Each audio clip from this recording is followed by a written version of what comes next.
1 year later, the war had changed, not ended, changed. House Rain still existed, still fought, still raided, still murdered, but the momentum had shifted. The galaxy knew who they were now. The masks were gone, the lies were gone. The reputation that had protected them for generations had been burned away by their own actions. Meanwhile, Reach continued growing. Cities expanded, trade routes multiplied, academies flourished, the Dawn Fruit program spread across multiple allied worlds, the people prospered, and perhaps most surprisingly of all, Kenny was happy.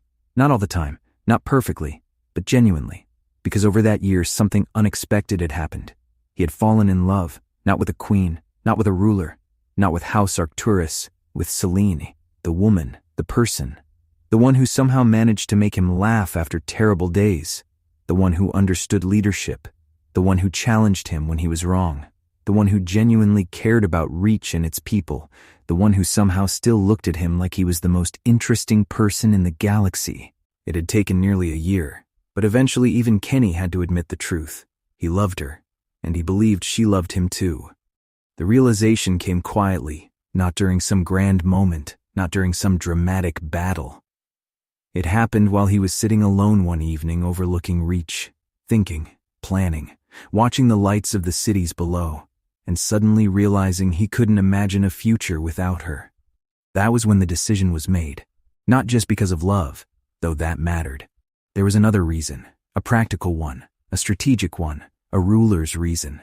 The 6 worlds of House Arcturus, the fleets, the infrastructure, the alliances, the resources. Combined with Reach, they would finally possess the strength necessary for the first true offensive against House Rain. Not raids, not skirmishes, not responses. An actual campaign. The beginning of the end. The thought sat heavily in Kenny's mind. Then eventually he smiled and reached for his communicator.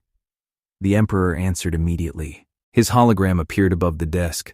"You only call me directly when something important happens." Kenny nodded. The Emperor raised an eyebrow. "Well?" Silence. Then Kenny spoke. "I want to get married." The Emperor froze. Completely. Absolutely. Then immediately stood up. "No." Kenny blinked. "What?" The Emperor pointed. "No, another point. You're not allowed. What are you talking about?" The ruler of humanity folded his arms dramatically. "You are required by law to give me warning before dropping information like that." Kenny laughed. The Emperor looked delighted. "Genuinely?" Kenny nodded. "Yeah." The Emperor sat back down, a massive grin spreading across his face. "About bloody time." Kenny rolled his eyes. The Emperor ignored him. Questions immediately followed. When? Where? How? Who knew? Had she said yes? Was she pregnant? That last question nearly got the call disconnected. Eventually things settled. The Emperor became serious. "So?" A pause. "Earth?" Kenny nodded. "Earth." The Emperor smiled. "I was hoping you'd say that." Another pause. "I'll arrange everything." Kenny raised an eyebrow.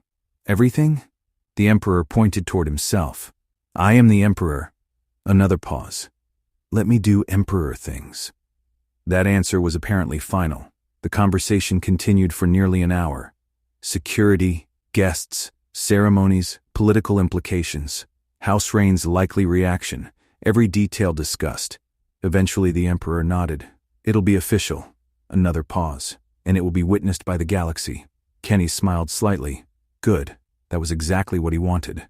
The call ended shortly afterward. The Emperor immediately vanished to begin preparations, which left one final call. The important one. Kenny activated the communicator. The transmission connected. Queen Selene appeared instantly. The woman looked exhausted. Papers surrounded her. Advisors moved in the background. Government work. The glamorous side of ruling planets. "Hello." Kenny smiled. "Hi." Selene immediately frowned. The smile, the tone, something was different. "What did you do?" Kenny laughed. "Nothing."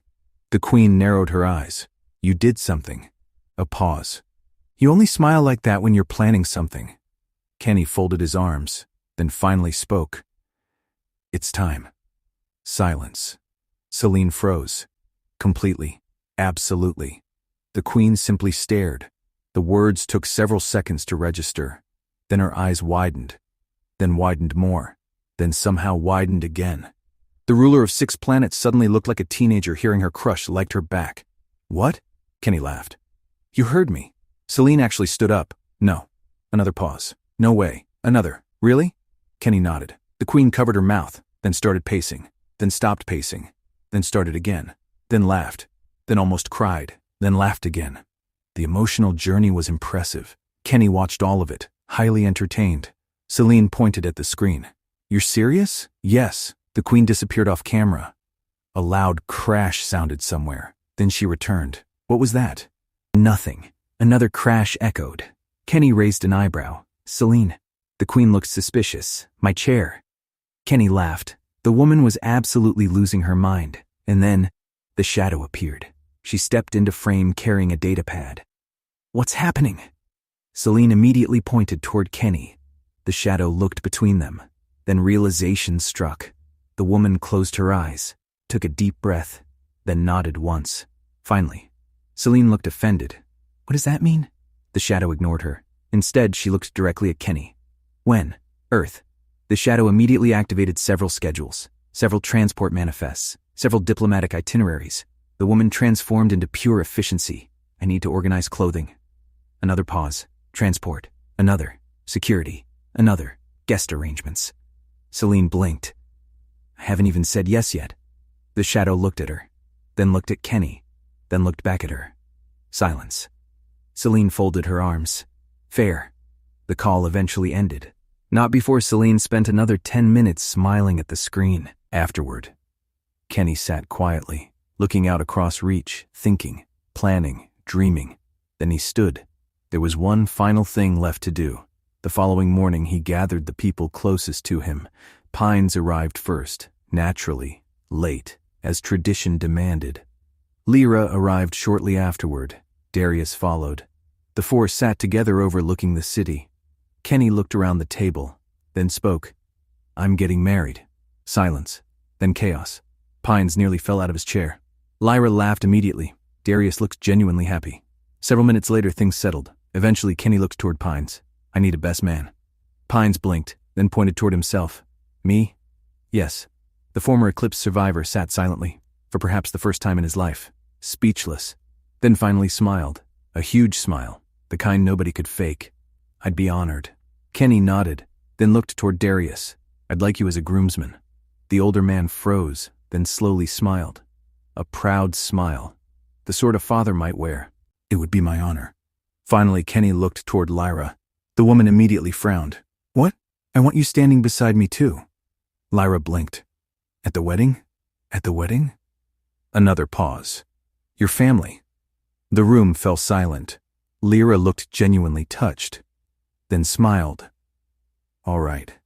Pines immediately pointed. Wait. Everyone looked toward him. Does this mean we're doing wedding planning? Silence. Then Darius laughed. Lyra laughed. Kenny groaned, and somewhere far away, House Rain remained completely unaware. The first stage of their downfall had already begun, not with a battle, not with a fleet, not with a weapon, with a wedding.